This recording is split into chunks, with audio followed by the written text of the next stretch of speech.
pleasure to welcome you. If you've been here before, welcome back. If tonight is your first time here, I'd like to welcome you to our special Thursday night evening tonight. I'm thrilled to host and to introduce on behalf of RAC, Eamon O'Kane, Intimate Expansive. And I can't wait to have you leave our lecture and our address here and go up and see the show that the team here has put together. Literally, it is fantastic. So I hope you feel the same way. It's the first major exhibition that we have for 2018. We have 3 big shows this year, and this is the first of them. So you're here on opening night of that event. The show became a small show at the beginning, and it greatly expanded due to Eamon's enthusiasm and our curator, Sheila Dickinson's interest in the show. It's a full retrospective, and so it does cover the entire second floor. Be sure you see every room of it. And it builds on one of the emphases that we're trying to address at RAC between the local and the global. And so an element of the show addresses Frank Lloyd Wright and 3 homes that were built here in the Rochester area that Eamon, as a fan of and influenced by Frank Lloyd Wright, has chosen to paint. We not only have an exhibition for this show, we have additional programming. We have trolley tours that will be going to those 3 homes so that you can view them and see them. We have parent gathering sessions that build on ideas that are presented in the show. And then we also have workshops that we'll be putting on to address those ideas. So we're also looking to make exhibitions here come alive, be involving, and be accessible to our public.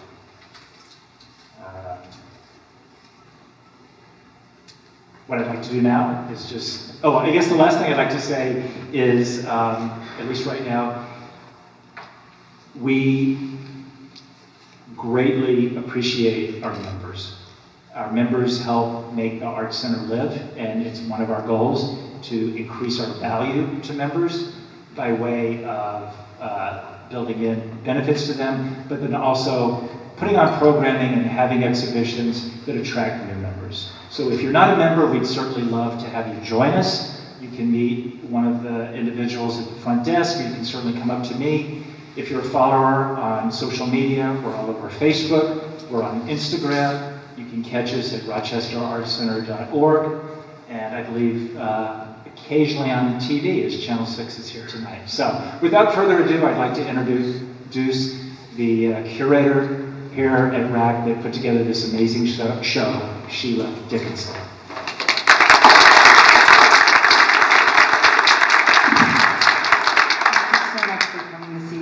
It's really a delight that I get to introduce Eamon O'Kane for his solo retrospective here at the Rochester Art Center in Intimate Expansive.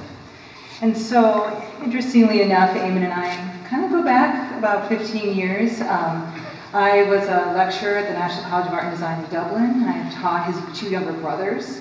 I also worked with his sister Mary Ann as part of the Association of International Art Critics when I was running that organization in Dublin. And so I was really excited that he had his Freuble studio, the Institute for Creativity, installed on the 3rd floor here. But I really wanted to see how these ideas that he was bringing into the museum and into art about children's play and about Freuble and his influences on Frank Lloyd Wright, on Walter Gropius, on Mies van der Rohe, Le Corbusier, like all these major architects of modernist works were influenced by Freuble. And so I really wanted to expand upon that. And so I approached Eamon to see about how we could make that happen. And as well, I met him in 2016 when he came to Rochester in order to pursue his interest in Frank Lloyd Wright and visit the 3 homes here, include going into the McBean home, and as well as go and visit Taliesin and do paintings of all of those locations. The 3 homes here, and then Taliesin. And so that is sort of the introduction into the first room of the exhibition. So without further ado, I'm going to tell you a little bit more about Eamon, like the amazing things he's accomplished and his relatively short career that he probably won't say on his own behalf. So Eamon O'Kane was born in 1974 in a rural part of Donegal, which is the northwestern county in Ireland. He is currently living in Odense, Denmark, and teaches full-time in Bergen, Norway as a professor of art. He has shown in New York, San Francisco, LA, and in Nebraska. He has had a Fulbright scholarship at Parsons College in New York, and he has had over 40 solo exhibitions throughout Europe and in America, as well as many group exhibitions.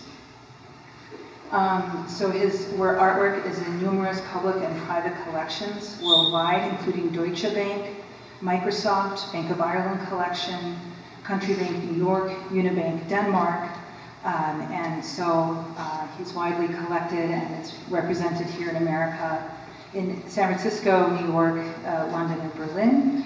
So without further ado, I'm going to have Eamon share with you about his work. He's going to speak for about 40 minutes, and then we'll have time for some questions if you'd like to ask him. And then as well, we'll have time afterwards in the reception if you'd like to speak to Eamon or myself about that work. Thank you.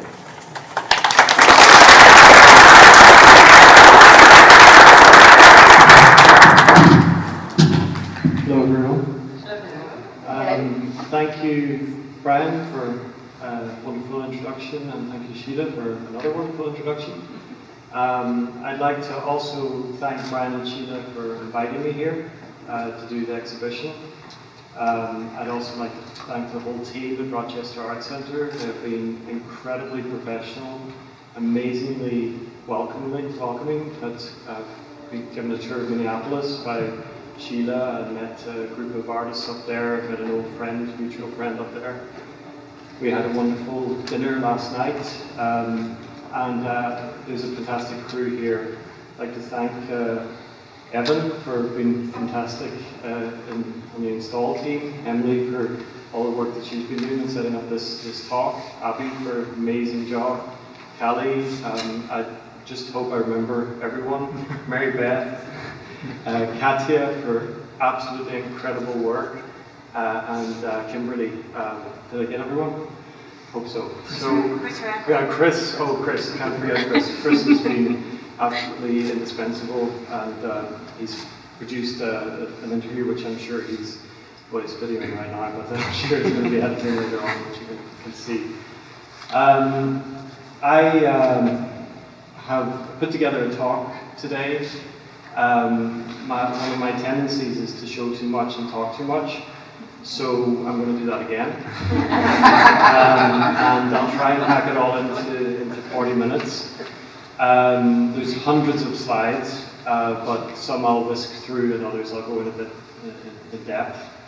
I thought I'd go back 20 years to start with, because I thought it was important to begin with my first experience in America.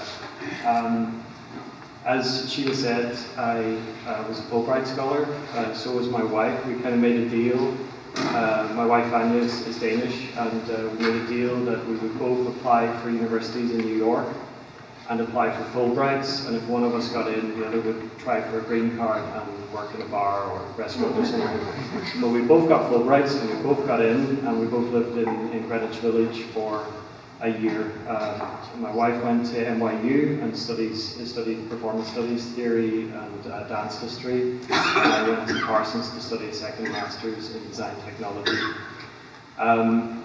Just one thing to add as well in relation to that, ever since the age of 4, I've been institutionalized in a good way, obviously, either being taught or teaching. So there's only been one gap in my whole career where I had a visiting research fellowship at an English university, and that gap allowed me to do exhibitions and work as an artist and be a stay-at-home dad. That was a 3-year gap. All the rest of the time I've either been teaching or being taught. So that's just something to add, that's kind of the thing that's flowing through. everything I'm doing. So education is a big part of what I'm doing, and being a father and I guess a husband is a very big part of it as well. So the works I'm going to start with, this is from my first Masters exhibition in Belfast, and these are large-scale photographs. I did a trip around Europe, visiting about 15 cities, kind of a road trip around Europe, visiting 15 cities in the space of a month. And these were photographs, large-scale photographs that I produced. They're kind of like painting because they're essentially making the photographs in the moment. So they're not digital photographs, they're analog photographs, and because of the scale, they're about 6 foot by 4 foot, I had to construct kind of sculptural elements to, it's called dodging and burning, so you're kind of making it in the moment, and they are essentially slides, but used the way negatives would be used, so you get these fantastic colors in them. They're based on a book I read by Italo Calvino called Invisible Cities, and they then led on to a series of works I did based on a road trip across America. So in this road trip across America, I produced a series of photographs, but I also produced 365 little paintings, and I called them After Kafka's America, because in the lead up to my trip across America, I got sponsorship from Kodak and got a travel award from a gallery in Ireland. And we went traveling across the States, basically cutting right through the middle of the States and across from the east to west coast and back again by Greyhound. So it was a pretty cool experience, and I took several thousand photographs, about 3,000 photographs, analog photographs, because there wasn't so much digital at that time, which was 1999. And in the lead up to the trip, because Kafka never visited America, but he wrote this book, America, which was one of his most positive books. He's quite a dark writer, really. But he wrote this book, America, and I was interested. Number one, he hadn't finished it, and number two, he had never been to America. So he wrote the book from secondary source material. So I made up my diary before I went to America. I spent months writing this 14-week diary, and sorry, it was a 6-week diary, and we visited 14 states in the duration of the trip. And then I wrote a real diary while I was traveling. So these works were sort of leading up to this. They were leading up to a series of paintings of the different states that we visited in America. These are different cities throughout the world with large-scale paintings. This is an exhibition in Copenhagen. Slide's a bit, it's because it's scanned, it's not a digital image, it's a bit off. But you would see this as a panorama of Copenhagen, a drawing on canvas. So there's lots of details. These are about 16 or 17 feet by about 10 or 12 feet in size. At this period of time as well, I was making text paintings, and I also made these sculptures, which were kind of trying to figure out, I guess they were to do with the diaries and things that I was writing, but they were also, for example, making my trunk before I went to America. So this is excerpts from travel brochures about America written onto the trunk. This is a huge painting which is in the Bank of Ireland collection, and it's a painting of all the people I remember seeing or meeting. These are different travel locations, different galleries in the world. These two paintings, the red one is all the jobs I would like to do. Sorry, the green one is all the jobs I would like to do. I've had several lifetimes, and the red one is all the jobs I wouldn't like to do. I've had several lifetimes. So there's a lot of kind of collecting, thinking about my own position as an artist, but just also as a human being, and kind of using myself as a vehicle or as a filter to try and explore the world. I'm showing sort of just skimming through works. There's a lot more of these works in that period. So this is around 1999, about 21 years ago. 20 years ago. Then another example was when I was a kid growing up, I collected Star Wars, and I've got a huge Star Wars collection which my kids now are playing away with. It's two small boys, well not that small, 10 and 12 years old. And this series is where I'm trying to come to terms with the fact I can't play with them anymore. So it's called, I find it difficult to justify playing with these toys, so I think I'll paint them. And it's again about collecting and about nostalgia and about lots of these different things. These were drawings on a panel of different artists that have influenced me, portraits of them. This was a commission for the City Council in Belfast, where I did 142 little paintings of Belfast. So it was kind of coming to terms with the city I was born in, but never lived in until I was studying. And this is a series called Fiction Lands. There's sort of tiny little postcard paintings, and there's just imaginary landscapes, and they get installed either on a grid like this or in a line. You'll see in the exhibition upstairs. We have the Ideal Collection presented in a similar way. And then this is a small painting. It's about the size of the book that I inherited from my father, Franz Kafka's America. So it's life-size painting of the book. And then these are some of the paintings. Unfortunately, the slides are quite dark, but they're just snapshot size. And there, as I said, there's 365 of them. So there's a mixture, one for each day of the year, and there's a mixture of photographs I took from travel brochures before I got over here, and then photographs that I took during the trip. So there's this whole kind of mixture between fact and fiction. And this is the way they were installed. This is at the Frankfurt Art Fair, and there's installed like the line here. You can see some of the images of Utah, Arches National Park, and so on. Oh, and also World Trade Center on top of that as well. These are paintings of travel brochures. And then, so that's kind of an introduction to some of the early work. I'm going to skip forward a bit, and this is in 2004. So I'm editing out quite a lot of works. I'm not showing you any of the stuff I did prior to my master's. As you can see from the show, and you'll see from this talk, I'm very prolific. I'm kind of working all the time, but I've never seen a need to compromise my life for my artwork. I was telling Sheila earlier on that I sit at the kitchen table and make my paintings, even though I've got massive studios in Denmark and in Bergen, because I love being around my wife and kids. So a lot of the paintings, the small paintings up in the galleries that you'll see are just painted while the kids are doing their homework. We're sometimes even playing board games while I'm painting, listening to records. I actually have been collecting vinyl for a number of years, and one of the things I really like is to use the duration of one side of a record as a kind of a way of dealing with not only repetitive strain injury, but also with idea of critical reflection. So that sort of 20 minutes, half an hour of the record gives me an opportunity to paint for that period of time, and then I get up, get away from the painting, choose another record or turn it over, and then get back to the painting after having a look at it again. This is an exhibition in Northern Ireland, and it was called the Mobile Museum, and in it I built a shipping container-sized shipping crate. So it looked as if all the exhibition had arrived in a crate. But if you look closely, you can see that it was a total impossibility because the stairs was too small and there was no freight elevator and there's no way of getting it up there.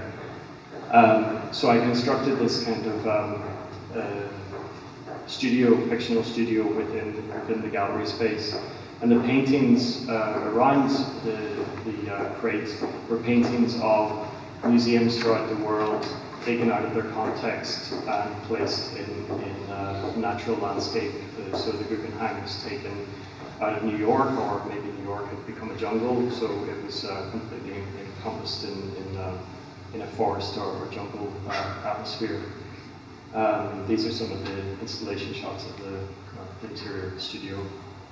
And you'll see with the works in the show that, which came many, many years later, what I'm experimenting with here is kind of taking my painting back to drawing and to kind of to its source. And that's what I wanted to do with the museums. I wanted to kind of question their iconic status and bring them back to the drawing board. Then many years later, or over the last 5 years, I've been developing works where I work with airbrush. And what I find with airbrush, you'll see some of them later on in the talk, is that there's a kind of distancing that occurs, but there's also a referencing to the photograph that's important. This piece is upstairs, a new version of it, and this is called Mobile Museum Retrospective. And what I've done in this is I've taken museums throughout the world. This is the Guggenheim and MMK in Frankfurt, and I've used myself as a kind of test case in being a young artist with aspirations to show in museums, be collected by museums, and I've constructed virtual installations in these museums. It started off when I was at the Irish Museum of Modern Art doing a residency, and the residency program was set up in a former military hospital. It was a British military hospital in Dublin. So the artists are positioned in studios, the stables have been converted into studios.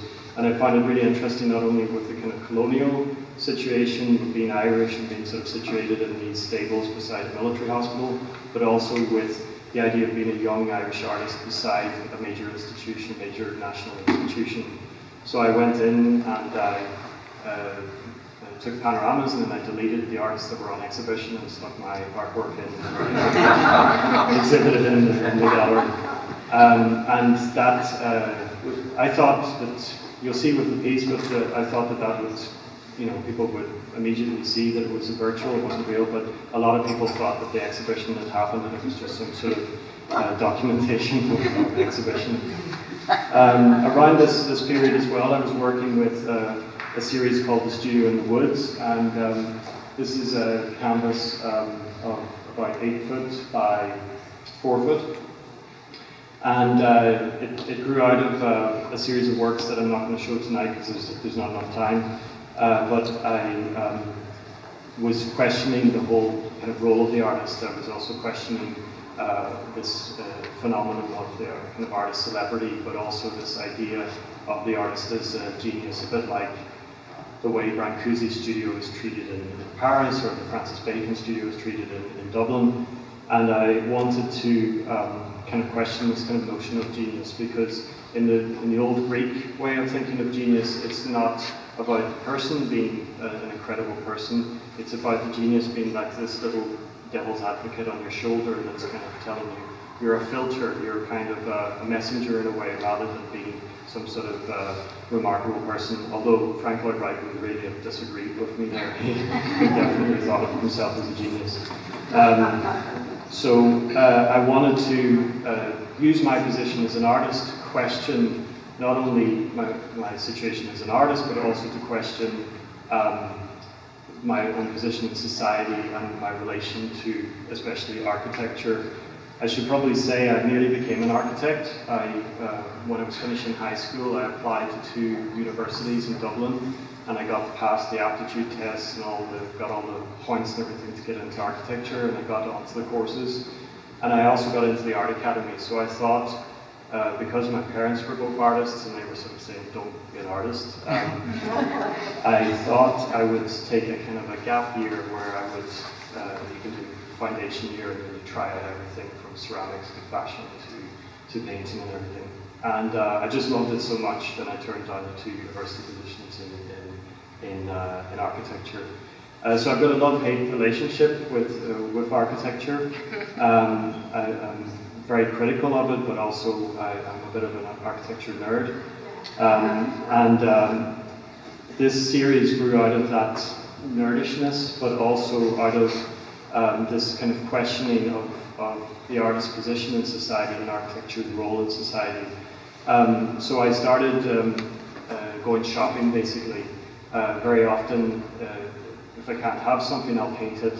So it's my way of processing things. So I've painted your houses so that because I can't live in them, and I think they're fabulous houses. So it's kind of maybe a situation of using that desire, or that element of desire that we're all tied into, especially within consumer society and within the capitalist structure, that again, using myself as a test case to kind of collect these things, and also to take on the role of the collector, or the role of a museum, or the role of a commissioner, and so on. But essentially, the paintings are also about taking these iconic architectural spaces and buildings and turning them back into models, through the process of painting, turning them back into models, bringing them back to a clean slate, bringing them back to the point of creativity, and essentially also turning them into toys. So I went shopping through architectural journals, through architecture books, and I started not visiting these places, but actually thinking, well, what would make the best studio? Now, the Shining, the Overlook Hotel would make a very good studio, but definitely Jack Nicholson thought so. He was kind of going there, and I investigated the Overlook Hotel and did a series of 52 little paintings, which is a bit like crossing Kubrick with Claude Monet. So it's a study of the seasons, but it's also a study of the psychological state in relation to architecture. I was also very interested in the fact that in the original book by Stephen King, the Overlook Hotel is built on a Native American burial ground. So it's essentially that the horror of that sacrilege and the horrors that happen to the Native Americans that are kind of seeping out of the walls, and I found that was very interesting. Also, given that Ireland was the colonial test space for the British colonial project. I'll talk a bit about more about that later on. These are some of the drawings I do. These are some exhibitions in Berlin. More paintings. These are paintings of architecture in Ireland. They're actually by an Irish architecture firm called Bates Maher, and they're little cubicles for priests or for ministers to go on retreat and hang out. So they're kind of like art studios. More paintings, more of the installations. This is a show in New York. In 2008, and it's based around Frank Lloyd Wright and Philip Johnson.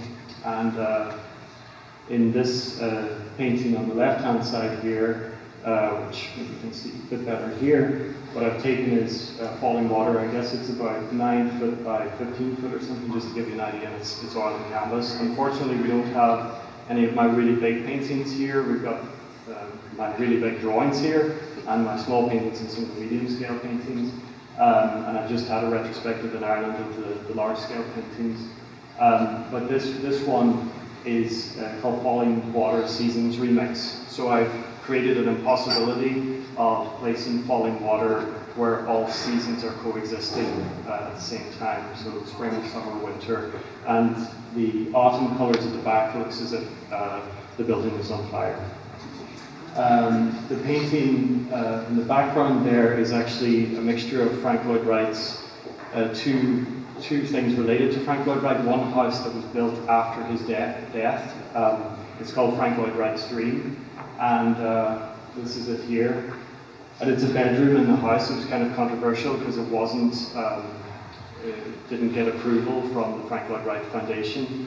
And then what I've done is I've kind of created a view, or it could be a projection in the space, of a scene from North by Northwest by Alfred Hitchcock. And that was a scene which was inspired by Frank Lloyd Wright. So the stage designer, stage painter, created his own Frank Lloyd Wright house, which never has existed. So it's like this mixture of two things, one which was a building that was never built during his lifetime, and then controversially built, and another which was about inspiration. This is a show in Los Angeles based on the relationship between the Irish architect and designer Eileen Gray and Le Corbusier, who Eileen Gray was a huge fan of Le Corbusier until he absolutely destroyed her house. Then for many years people thought that it was Le Corbusier's design. And I wanted to investigate, so this exhibition in Los Angeles was investigating that the relationship between the two and Eileen Gray's legacy, but also how it had been disrupted and tarnished by Le Corbusier. This little hut here, so for those of you who don't know, E1027 is this amazing house in the south of France that Eileen Gray designed, and Le Corbusier I think he thought it subconsciously completely summed up his belief system around architecture, all of the different things that he was striving to in his own work. And Eileen Gray also was very straightforward about his influence as well. But then he tried to buy it, and he couldn't buy it, so then he got into the house and managed to cover it with murals, kind of in his Picasso-esque style, and he painted in the nude as well. And he then, when he couldn't buy the house, he built this little cabin next door, and then built another series of cabins for his guests up above. And he eventually died there. He had a heart attack in the water down in the bay. And there was a memorial for him at the house, and it was only in the latter part of Eileen Gray's life, she lived in Paris until a very old age, that it was recognized that it was actually her design in her house. So I'm interested in these stories and these complications, and Eileen Gray is one of the most important designers and architects definitely to come out of Ireland, but I would dispute internationally as well. These are paintings based on Philip Johnson. This is a painting that's upstairs that you'll see, and another one in the background is upstairs, another one which is in a collection in San Francisco. But this was a show based on the book The Glass Room, which is a fictional document of a Mies van der Rohe house in the Czech Republic, and I was interested in engaging with that and the relationship between Mies van der Rohe and Philip Johnson. Quite a lot of that is written in the text, so you'll see it upstairs as well. So I'm trying not to duplicate too many things, but of course, if there's questions about particular works, we can take them afterwards. I'm trying to show you some stuff that isn't upstairs as well. So these are two of the paintings which are upstairs, where I've taken the Farnsworth House by Mies van der Rohe, which Philip Johnson used as an inspiration, and then I've swapped the colours around, so you have a black Farnsworth house and a white glass house through this kind of simple shift in the colouring. This is the Farnsworth house as it should look. More paintings here. This is about 12 foot by 12 foot, something like that. This is a very small painting, blown up very big, so it's about this size. It's one that I did with a kitchen table. This is a very small painting. This is a Farnsworth house, and it's about this size. Another small painting, big painting. So I'll just skip through this. This is an installation I did at California 101 in San Francisco, and it's a walk-in model of Philip Johnson's glass house, surrounded by, so it's a Philip Johnson building, the skyscraper, and I sort of created a retrospective of Philip Johnson's buildings painted on the walls, and then you walk into this walk-in model of the glass house, and then there's an animation inside which takes the glass house through the seasons in painted format. It's another Philip Johnson building in New York. So I'm skipping for how we're doing for time. I'm just skipping through the paintings. You'll see lots of these paintings upstairs, especially the ones on the right-hand side here. And this was a show in 2016 in Gregory Lynn's gallery in San Francisco. So what I've done with this talk actually is If I try and go chronologically, it gets really confusing. So if I try and show my working practice, it gets really confusing for anybody, because I am working on these type of drawings while I'm making those paintings, while I'm making videos, while I'm making animations, while I'm making installations. So what I try to do is group the different bodies of work together. They're all happening simultaneously. So I group this together. So now we're going to go back in time.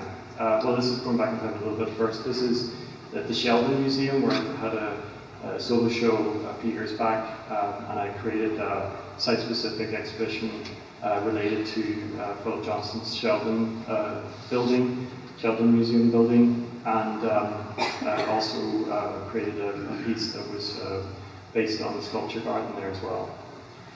These are the airbrush paintings I was talking about. So you'll see a lot of the airbrush drawings upstairs, a couple more exhibitions of the paintings, and the black and white works here. So I'll just skip through.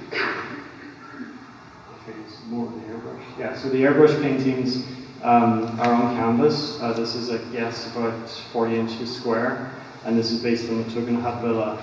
And what I find with the airbrush is that there's a possibility of playing around with a reference to photography, but also with the focus, because, I mean, we live in a photography-dominated era, and we're seeing everything through the lens, but we're also seeing everything through the focus of the lens. So I like the way with the airbrushes, this is a studio view in Denmark, and I like the way there's a possibility for me to have multiple focuses in using the airbrush, because the proximity of the airbrush to the canvas that determines the focus of the image. So you can see this is a large-scale painting, I guess, about 8 foot by 6 foot or something like that. And you can see certain areas of it are more out of focus than other areas. This is a building in one of the case studies buildings in Los Angeles. This is the Tugendhat Villa, again in the Czech Republic. So more airbrush works. Another project I did in Bristol in 2009 was I set up a shipping container down by the harbour, and I met with the public and used the studio. It was very, very cold, and I sort of had a little heater in there, and I was setting up a kind of a ridiculous proposition that I would superimpose Le Corbusier's Plan Voisin for Paris onto Bristol and demolish whole areas of the city. And I just wanted to kind of discuss with the public what they thought about this idea, because if you know Le Corbusier's plan, he was going to demolish huge areas of Paris in order to build these cities in the sky, as well as parks and so on. And I just wanted to kind of, I mean, in a way, I think that as an artist, you can't do so much, and that's a good thing. You can't have a huge impact on society. You can maybe question certain things and so on. But architects can have huge impacts on society. Urban planners can have huge impacts on society. This particular project, which was in 2006, started to become about that. It was in an art centre in an area outside Dublin, which had been farmland 10 years previous. And you can see here I've drawn directly onto the wall here with charcoal, and the tree is the tree that's outside here. So by the end of the show, there's no leaves in the tree, but I was drawing the tree here. And I was trying to highlight how architecture, how we use the natural world in architecture as a punctuation point. So the trees that we have landscaped all around Rochester here, or anywhere in any city in the world, are mediating the architecture. There is kind of a stage set, a virtual space that is being constructed and mediated and homogenized. And I wanted to kind of let the tree get its own back a bit on the building, and sort of graffiti it directly onto the wall. And they become quite sculptural, because this is how the charcoal sort of falls onto the ground. I also then examined through animation, I examined the trajectory of these 10 years of building on this greenfield site and made a series of paintings which became animations of the building being constructed, where the actual art centre ended up being. And then this brings me back to what I was talking about there, about the impact architects can have on society. This is called Panorama. I like shopping centres, and shopping centres like me. And it's based on partially based on Joseph Beuys's seminal work, where he lived with a coyote in the New York Gallery for a number of weeks. But also partially based on an emigre architect called Victor Gruen. And Victor Gruen came over at the same time as Mies van der Rohe and Walter Gropius, Marcel Breuer and so on, but he had a much bigger impact than them. He was the person who invented the shopping mall. And Victor Gruen invented the shopping mall as a utopian space. He thought that the shopping mall was going to be the best place that you could go to. It was going to take the street and fold it in on itself and make build communities and make all these great things happen. And then the developers got hold of his idea and started spreading all over the States and all over the world.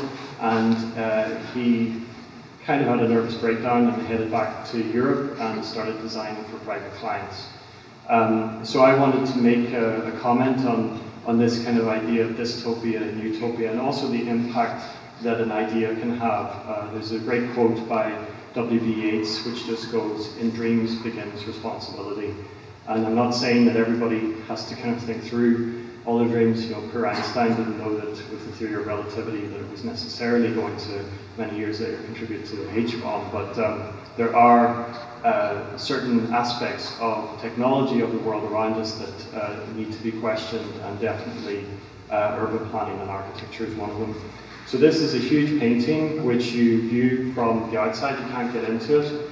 And it's based on a hybrid of the 19th century panoramas, but also another form from that period called the Kaiser panorama, which was essentially a type of landscape peep show, where you sat around and looked through these lenses.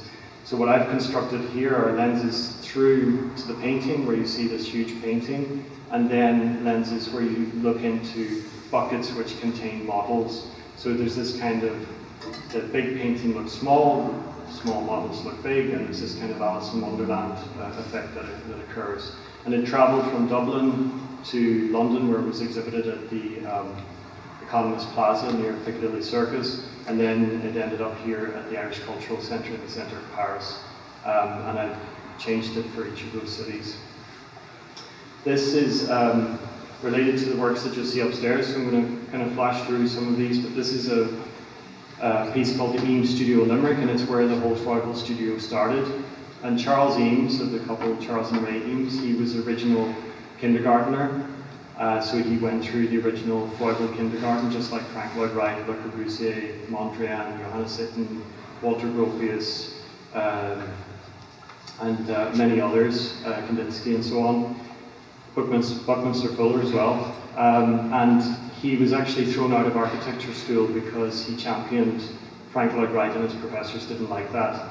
And I found out that Charles Eames' grandfather had emigrated from Limerick in the 1800s, and I wanted to bring the Eames connection back to Limerick for doing this exhibition, so it's called Eames Studio Limerick.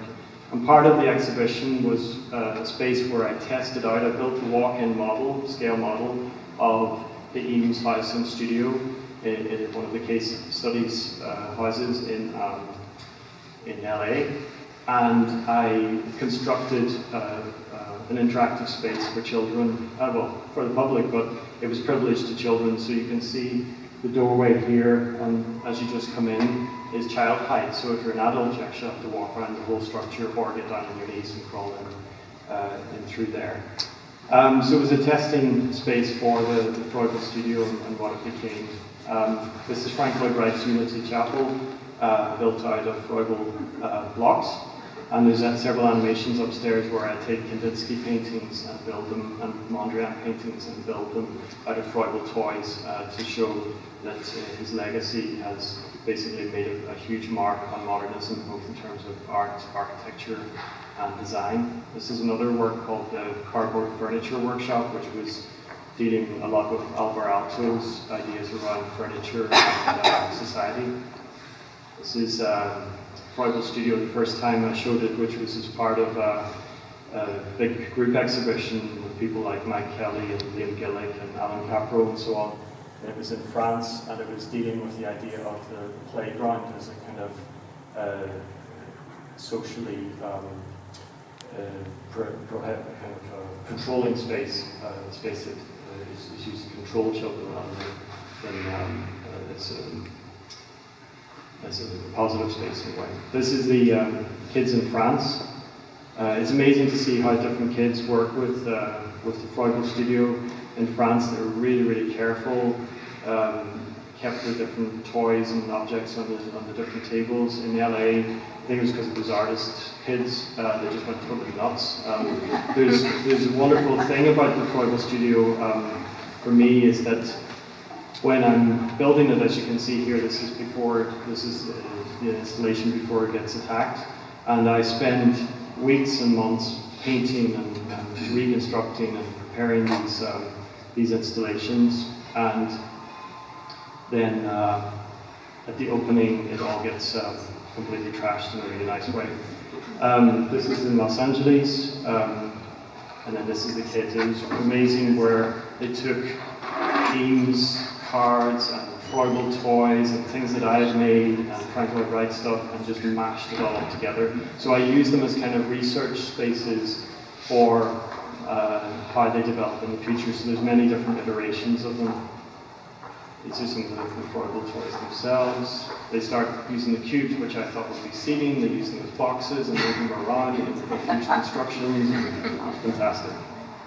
My wife makes the crochet balls, by the way, because all the ones I got at the start, they all got stolen by the kids. So, this was in New York, and it was really great to do this piece in a commercial gallery because it meant that we could work with schools from around the corner that weren't normally involved or invited or didn't feel welcome necessarily into the commercial gallery sector, but it also meant we could invite kids from the Bronx and from Brooklyn and from Queens and so on into the space and work with them.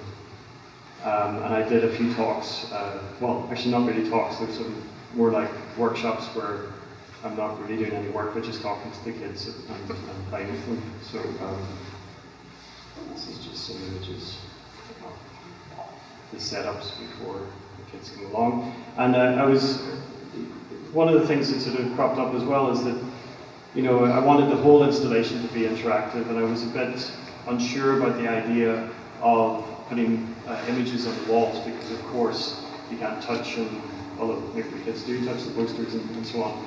But I found this was really interesting that in this particular instance, where their sort of kids are 9, 10, 11, 12 years old, they were actually making drawings from my images and from the posters that I'd done, but also using them as a way of entering into building with the materials. So it was a kind of interactive thing. But I've also developed wall-based works where they involve kind of puzzles and different things. And I want to drill lots of holes in the gallery wall at some point and allow this possibility of inserting in sticks and spheres and so on. So it's still developing. So these are just lots of different versions of the Freugal Studio all over the world. This is the animation that you'll see upstairs. I'll show you a quick clip of it. So this is animating the Freugal toys. So it's stop motion, and I do a lot of stop motion. So perfect.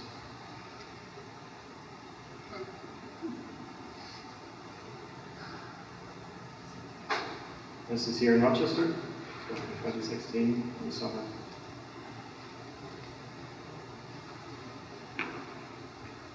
And then it developed into a project which I based on an event that occurred in 1915 in San Francisco, where Maria Montessori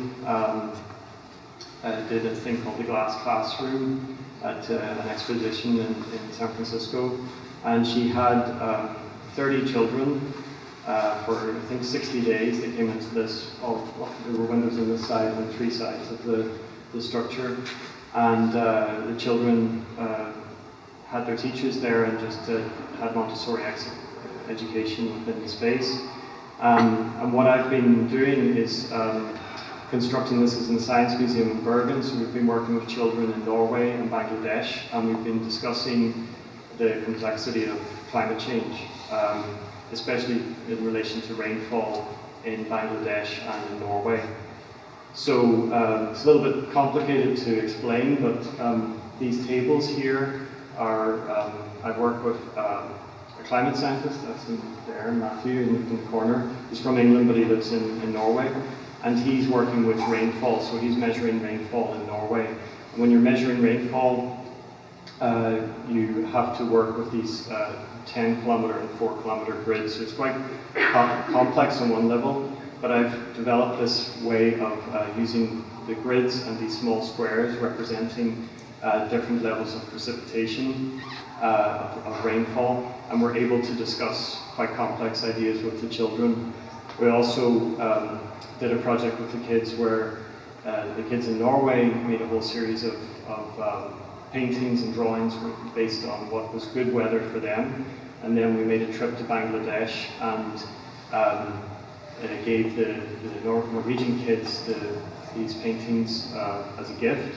And then the Bangladeshi kids gave Norwegian kids more paintings, and we brought them back, and we got to see the differences. So for example, in Norway, kids hate playing football in the rain, whereas in Bangladesh, they love playing football in the rain because it's so warm. So there's these kind of different relationships to the weather and ideas about climate change and so on. And it's about kind of empowering children in the debate. There's a video piece which is about carbon and the psychology around climate change, but also involves text by Primo Levi, which is about the carbon molecules. So that's upstairs, you can watch it there. This is a PhD student talking to kids about how cyclones develop over the water, and she's able to use the little building blocks and the colours that I constructed the system. So in a way, I'm working as a designer for the climate scientists to try and communicate their ideas to children. This was a bicycle tunnel. I work with children in Denmark, so it's 30 meters long, 3 meters wide, seating work with 24 trees. And then I'll just finish off. I've got a couple more minutes, maybe. Just walk through. Okay, 1, 2, 4. This is going to help me back then. So this is the house I grew up in County Donegal. And I've been working very much with this house for a long time because it's got a very personal significance for me, but it is also a way of communicating some of the complexities in Ireland, the history of Ireland, but also political complexities that occur throughout the world about language, mapping, power, colonization, and so on. So this is a tree that I grew up climbing when I was a child, and in 1999 it blew down, was split by lightning and blew down in a big storm. And I transported the tree up to a gallery space in Ireland, and then I also constructed a roof space. This is a big slated roof, and here with projections of different houses with white roofs around County Donegal. So it was about the kind of migration of the fishing industry and how different communities were being closed down because of changes in the way fish is fished in the sea. But the tree was a tree that in 1689, King James II, an English king, dined under it on the way to the siege of Derry. The house I grew up in isn't a family, wasn't in my family. My parents bought it when I was very small. They were school teachers, and they bought it for next to nothing. And so what I did was I turned the tree into furniture that would have been contemporary with James II and the meal that he had. So this is some of the furniture before it gets turned into furniture, and it's a comment on. So James II was an English Catholic king, and he was not really popular. He had been popular at the time of the Fire of London, and he is actually the person who New York is named after, because he was the Duke of York, when the Dutch gave him New York. So that's why it's called New York, because of course it was called New Amsterdam before that. And he was very popular when he was Duke of York because he saved a lot of lives during the Fire of London. He got a lot of people out very, very quickly. But then he became very unpopular when he decided to turn everybody in England into Catholics, and they didn't want to become Catholics.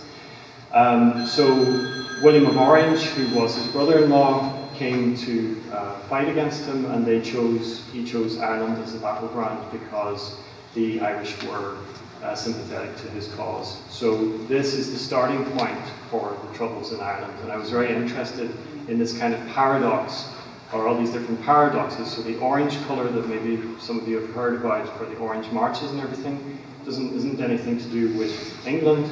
It's actually the Dutch colour orange. So the orange marches. So it's this kind of really complex and ridiculous scenario that through history has been transformed, and it ends up with lots of people killing each other. So I wanted to make a piece of work that engaged with that. So I transformed the tree into the furniture, and this is a drawing of the tree in charcoal on the wall, using the actual tree itself. And then I brought you'll see the video piece upstairs, so I'm not going to show it now, but I brought the furniture to a place in England, just south of London, called the New Forest. And James II was the last king to hunt in the New Forest. So I merged the two stories together. So I worked with the English Civil War Reenactment Society, the same guys that worked with Jeremy Deller of the Battle of Orgreave. And we had a day which was 300 years to the day of James II. Well, minus one day. But I decided it was okay because the 20th of April is Hitler's birthday as well, so I didn't really want to do it on Hitler's birthday. So the 19th of April seemed fine, and we had a hunt in the morning. These guys love shooting off gunpowder, so we just got loads of gunpowder and they shot in the forest. And it was based on a Paulo Uccello painting, which is called Hunt in the Forest. And then in the afternoon, the reenactors got into different costumes, and they had a meal and ate food from that period in history. The king is a primary school headmaster, and he was absolutely fabulous. So the work is exhibited in lots of different forms. Yeah, so that's lots more, but I'm going to stop there. Okay. Thank you.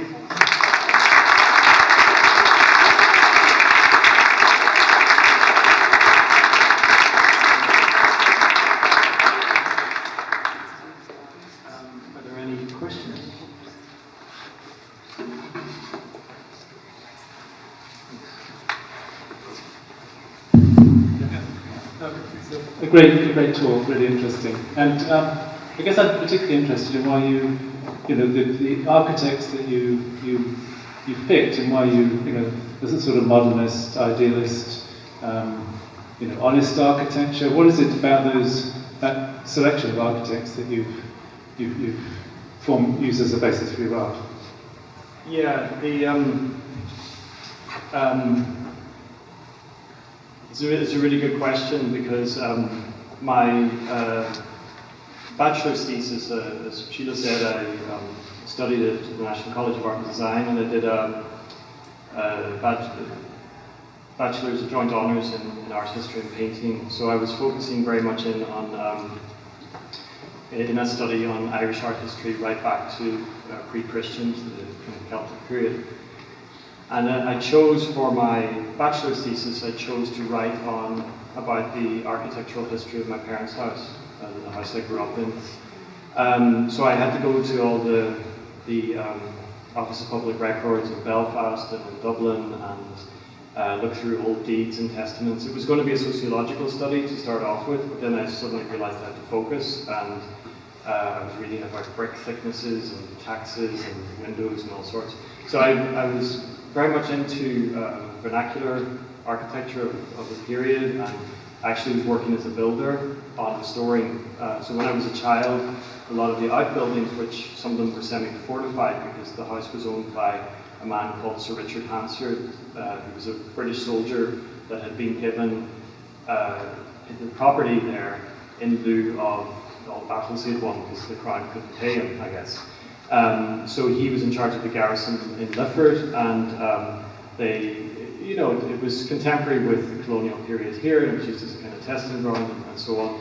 So, Derry was founded at the same time as Boston, I think, and it's kind of based on a similar city structure and so on. Actually, Derry is based on the Roman castrum city plan. And that's also kind of colonial thing as well with the Romans, because they designed the Roman castrum city plan so that the Roman soldiers would know where to get their bread, and they could kind of go from city to city, but they'd know where everything was located. So I was really into architecture, into especially this particular house, and I slated roofs and built doors, and some of the buildings had trees growing out of it and were roofless, and we kind of restored the whole thing. My grandfather was head of the National Trust in Northern Ireland and an OBE, and he was very involved in conservation, both with houses but also with landscape. So he bought up, on behalf of the National Trust, several parts of the Northern Irish coastline here, the Giant's Causeway, and protected it from being turned into golf resorts, things like that. So I sort of inherited a lot of his interest, and then just an aside, my Star Wars collection, he was the one that persuaded me to keep all my boxes, because he then became head of Christie's, so he's like, you've got to keep your boxes. So then the interest in modernism, I guess, arrived through Frank Lloyd Wright, especially. But I mean, I'm a bit nerdy about kind of collecting things, as you can probably tell, and also the way I can approach my artwork.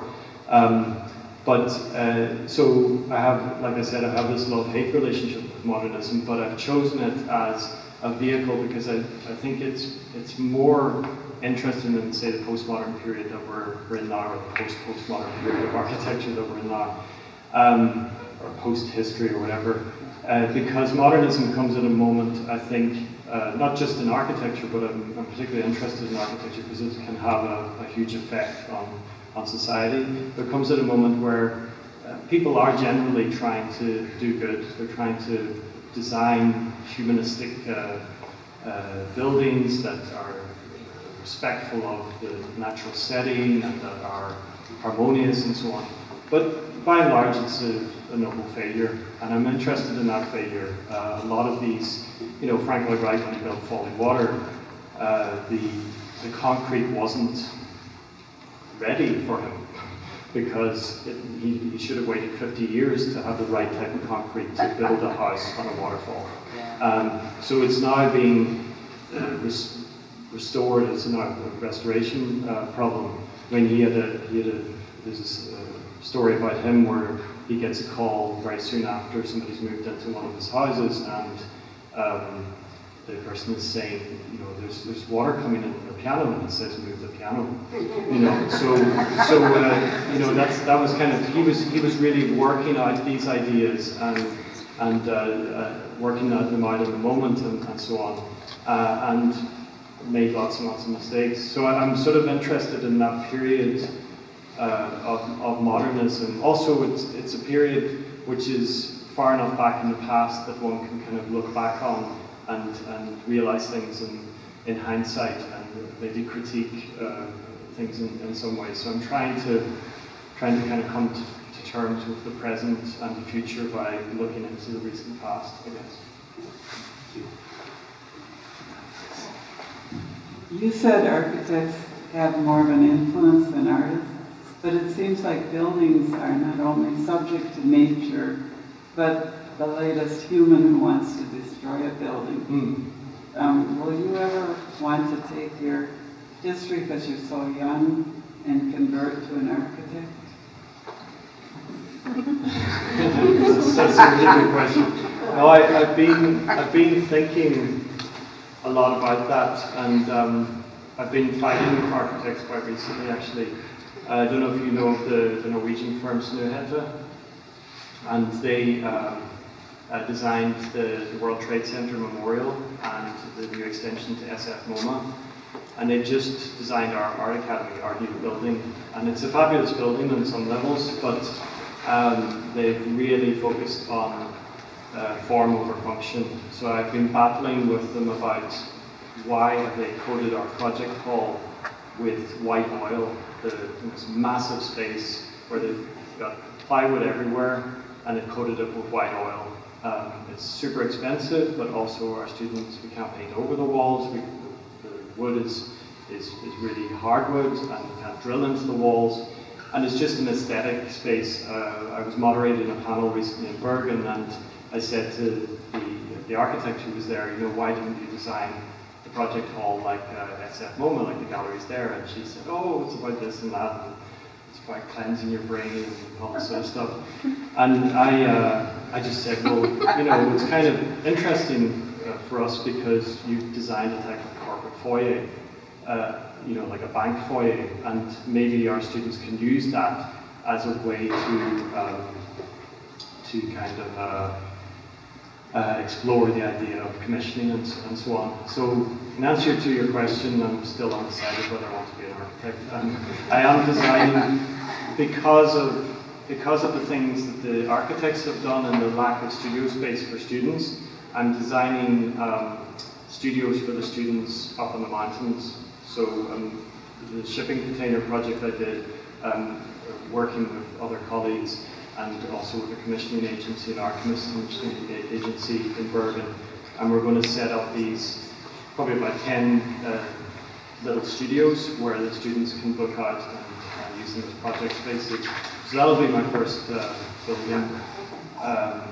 But another project that I'm working on in Denmark, which I can just show you some slides of quickly, is the sort of the most current thing, I guess, in what I'm doing. There's a video about it upstairs, but I have, in 2009, I took over a plant nursery with 6,000 square meters of greenhouses, so this is one of my greenhouses. And I'm taking, so it's kind of anti-architecture in a way, I'm basically taking down these greenhouses, and in 20 years, or 30 years, or I don't know whether I'll be dead or the project will be over, we'll see. But I'm doing it by myself. So it's going to be a forest.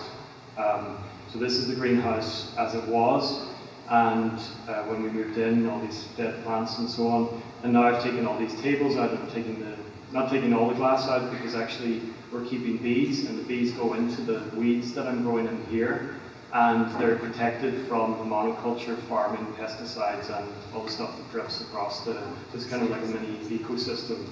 And then we're obviously getting honey from the greenhouses.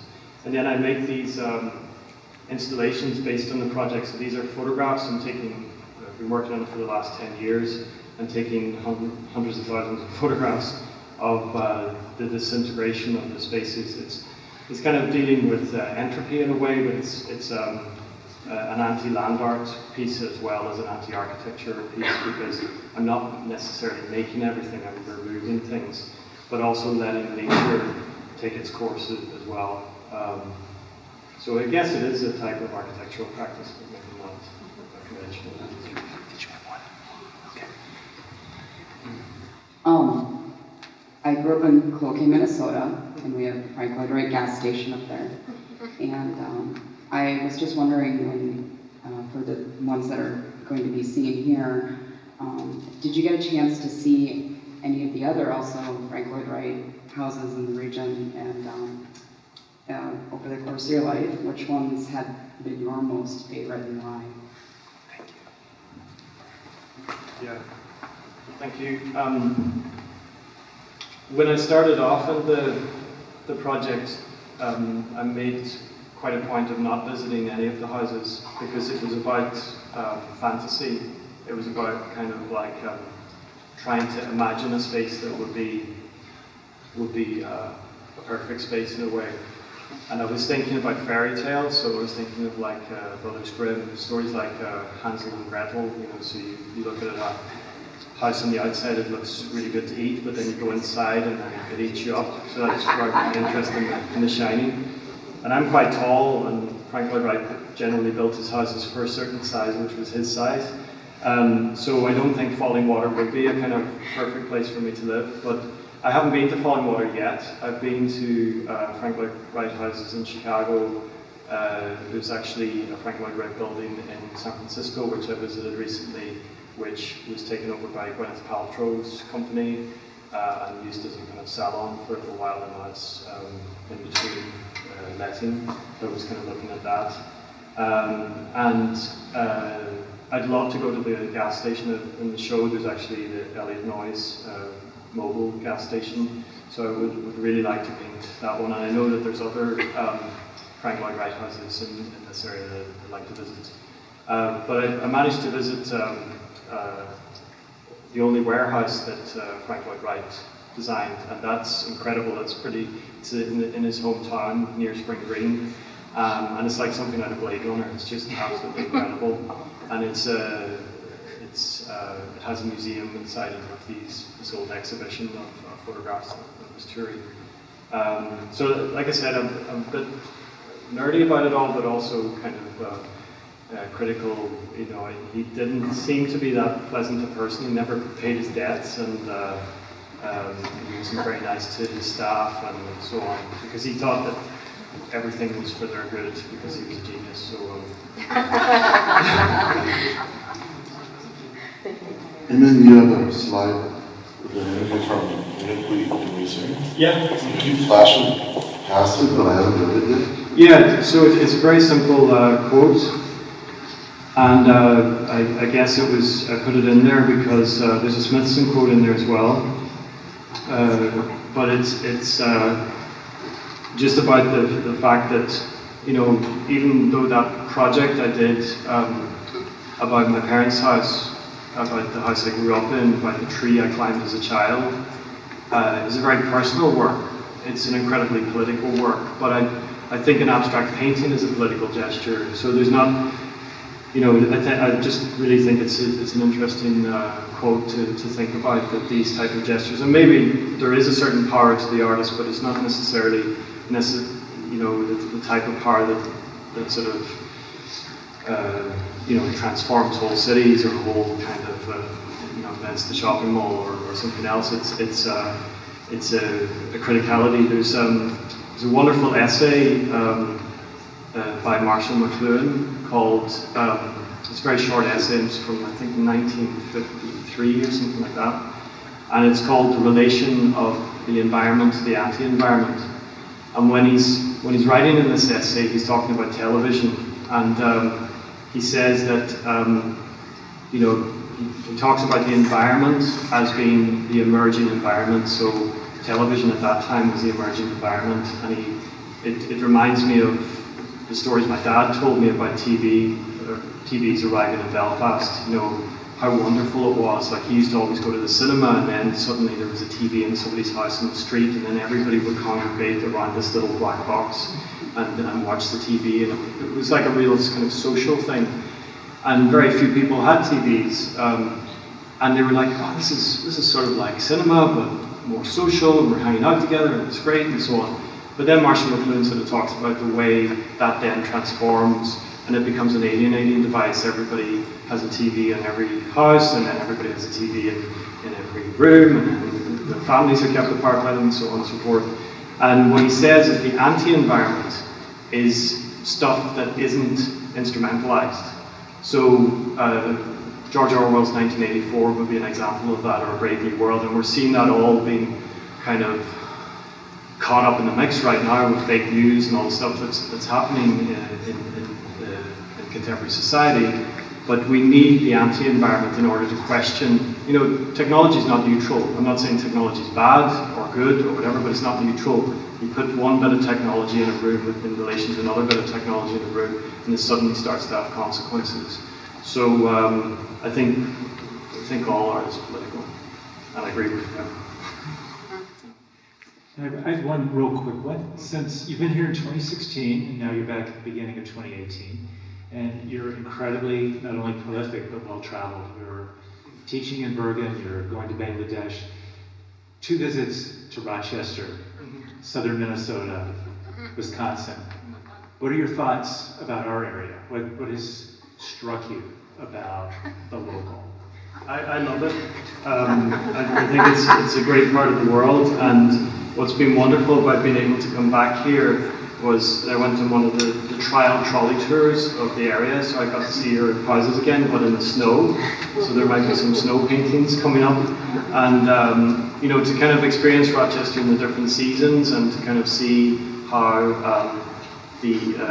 how people cope with the snow here compared to how people cope with the snow in Norway or Denmark, and but I find it a really interesting place because it reminds me of Ireland in a way. It reminds me of the kind of rural areas that I grew up in, and because it's very much a sort of farming area that I grew up in, and the kind of potential of that. But also, I just visited Minneapolis for the first time on this trip, and to visit the Walker and the sculpture garden there was really fantastic. And I think this building here is a tremendous resource to the local community. I just think it's incredibly well designed.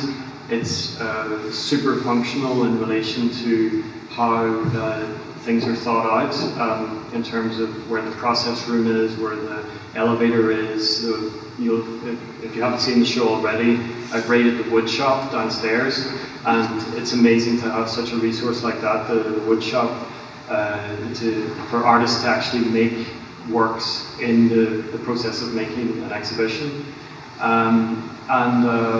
Yeah, I mean, I haven't been out much this time because not because I don't like snow, because I love this weather, but and I find the sort of Christmas of the days and walking to the art center has been fabulous. But it's been a pretty busy install. There's a lot of artworks that we put up, but luckily we've front-loaded the trip with the trip to Minneapolis, so that was good. There's just a question about, you sort of mentioned British colonialism and sort of historical multiple layers and sort of influences. And I'm just curious, does any of that come into how you deal with modernist architecture, and is that something that sort of we can look for, or is it something that just something that's influenced you in the past? Yeah, I mean, I come from a background where it's not kind of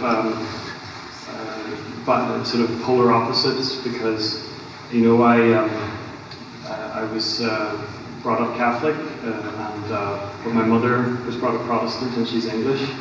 And I went to a Catholic school when I was in primary school, but then I went to a Protestant school in secondary school.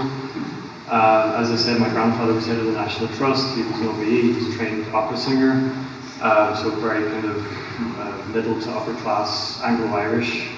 So I have a huge English tradition in my family. My family goes back to, can be traced back to John Gaunt. He's not a very nice guy, but he was a king, I guess.